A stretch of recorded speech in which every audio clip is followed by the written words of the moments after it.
நீலகிரி மற்றும் கோவை மாவட்ட மலைப்பகுதிகளில் இன்று மிக கனமழை பெய்யும் என்று வானிலை ஆய்வு மையம் தெரிவித்துள்ளது.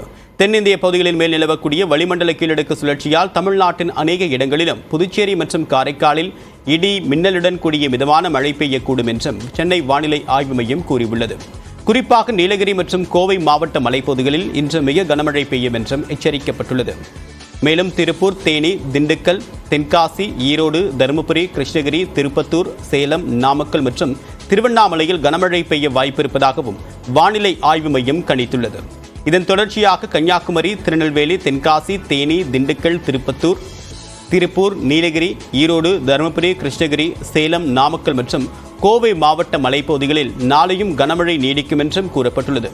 சென்னை மற்றும் அதன் புறநகர் பகுதிகளை பொறுத்தவரை அடுத்த 24 மணி நேரத்திற்கு வானம் ஓரளவு மேகமூட்டத்துடன் காணப்படும் என்றும் நகரின் ஒரு சில பகுதிகளில் இடி மின்னலுடன் கூடிய மிதமான மழை பெய்ய வாய்ப்பிருப்பதாகவும் வானிலை ஆய்வு மையம் தெரிவித்துள்ளது.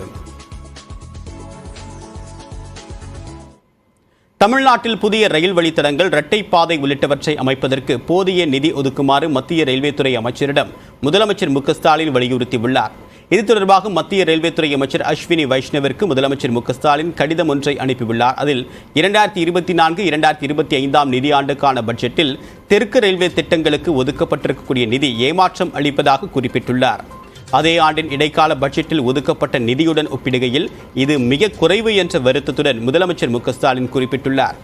புதிய பாதை அமைப்பதற்கு இடைக்கால பட்ஜெட்டில் 976 கோடி ரூபாய் ஒதுக்கப்பட்ட நிலையில் வழக்கமான பட்ஜெட்டில் 301 கோடி மட்டுமே ஒதுக்கப்பட்டிருப்பதாகவும் அவர் சுட்டிக்காட்டியுள்ளார். இதனால் தமிழ்நாட்டில் 7 முக்கிய புதிய வழித்தடங்கள் திட்டங்கள் பாதிக்கப்படும் என்றும் முதலமைச்சர் மு.க.ஸ்டாலின் தன்னுடைய கடிதத்தில் விளக்கமாக குறிப்பிட்டுள்ளார்.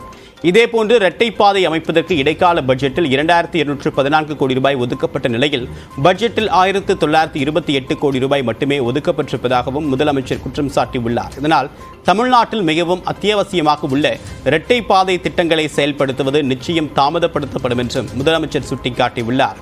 மேலும் கிளாம்பாக்கம் பேருந்து நிலையம் அருகே ரயில்வே போக்குவரத்து திட்டத்தை மாநில அரசிடம் ஒப்படைக்கக்கூடிய பணியை விரைவுபடுத்த வேண்டும் என்று மு.க.ஸ்டாலின் விவரித்துள்ளார். எனவே புதிய ரயில் வழித்தடங்கள், இருவழி பாதை மற்றும் வாடிக்கையாளர்கள் வசதிகள் தொடர்பான திட்டங்களுக்கு போதுமான நிதி ஒதுக்க வேண்டும் என்றும் முதலமைச்சர் வலியுறுத்தியுள்ளார். மேலும் நிதி பற்றாக்குறை காரணமாக முக்கிய திட்டங்களை மேலும் தாமதப்படுத்தக்கூடாது என்றும் மு.க.ஸ்டாலின் தன்னுடைய கடிதத்தில் சுட்டிக்காட்டியுள்ளார்.